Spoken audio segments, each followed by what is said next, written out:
Сәлеметсіздер ме балалар? Бүгін бізде 121 сабақ 9 жаттығу. Мәтінді оқы. Наурыз жыл басы. Бұл кезде күн ұзарады.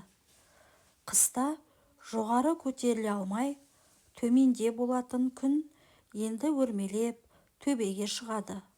Осынау шуақты әрі батпай ұзақ тұратын көктем күнін қазақтар қадірлеп ұзын сары деп еркелете атаған.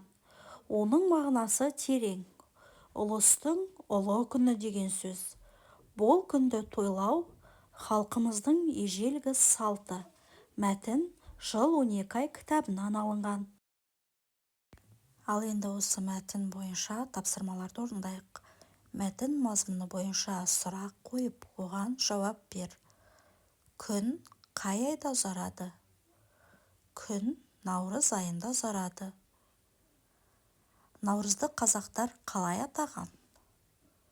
Қазақтар наурызды ұзын сары деп атаған.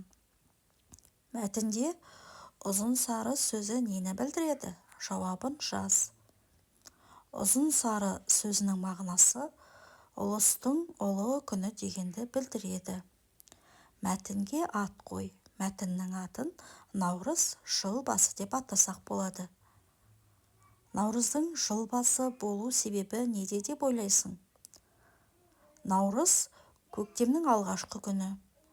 Наурызда бар тіршілік жанданып, төрт түлік төлдеп, жер ана жаңарады. Сол себепті наурыз жыл басы деп айтылады. Сендер бұл мерекені қалай тойлайсыңдар?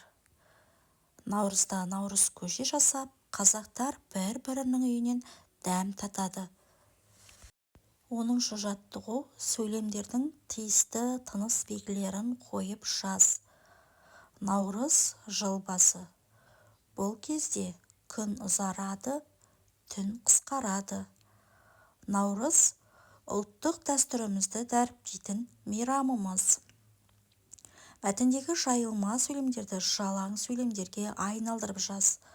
Сызықшаның қойылу себебін түсіндір. Наурыз жыл басы деген сөйлем бұл өзі жалаң сөйлем. Ал келесі сөйлемдерді жалаң сөйлемге айналдырамыз. Яғни жайылма сөйлемдерді жалаң сөйлемге айналдырамыз. Сол кезде күн ұзарады, түн қысқарады. Наурыз ұлттық мейрамымыз. Бұл жайылма сөйлемдерді жалаң сөйлемге айналдырған түрі. Енді сызықша қойылу себебі бұл жерде наурыз жыл басы. Бұл жердегі наурыз жыл басы деген сөйлемдерде бастауыш, яғни екі бастауыш қатар келетін болса, ортасына сызықша қойылады. Келесі наурыз ұлттық мейрамымыз. Бұл жердегі де наурыз, мейрам сөздері бастауыш болғандықтан араларына сызықша қойылады. Сызықшаның қойылу себебі осында. 11 жаттығу сөйлемдерді сөйлем мүшелеріне талда.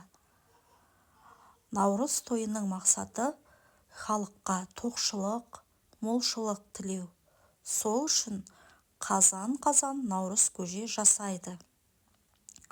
Сөйлемдегі наурыз, тоқшылық және молшылық, наурыз көже сөздері бұлар бастауыш.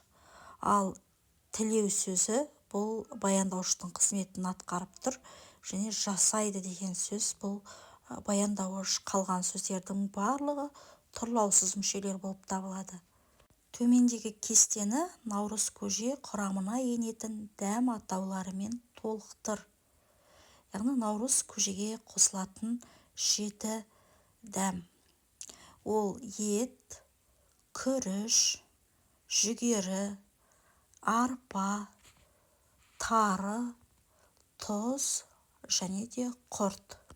12 жаттығу шығармашылық үзіліс. Суреттегі зат атауларының алғашқы әрпін торкөзге жаз. Қандай сөз шықты? Ол туралы өз ойыңды айт.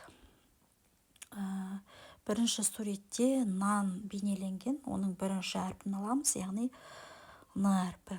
Одан кейін алма, а әрпін аламыз. Уық, бірінші у әрпін аламыз.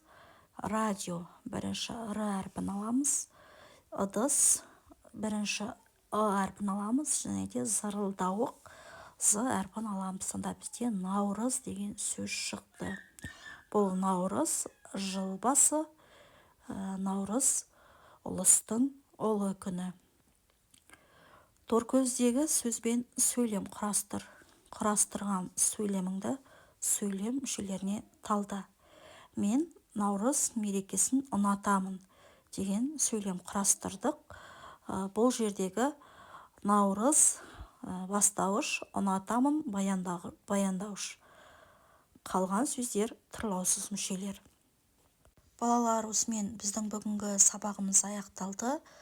Каналға міндетті түрде тіркеліп, видеоға лайк басып кетуді ұмытпаңыздар, және де қоңырау шағына басып кетсеңіздер, келесі сабақтарды өткізіп алмай қарайтын боласыздар. Назарларыңызға рахмет. Келесі сабақта кездескенше сау болыңыздар.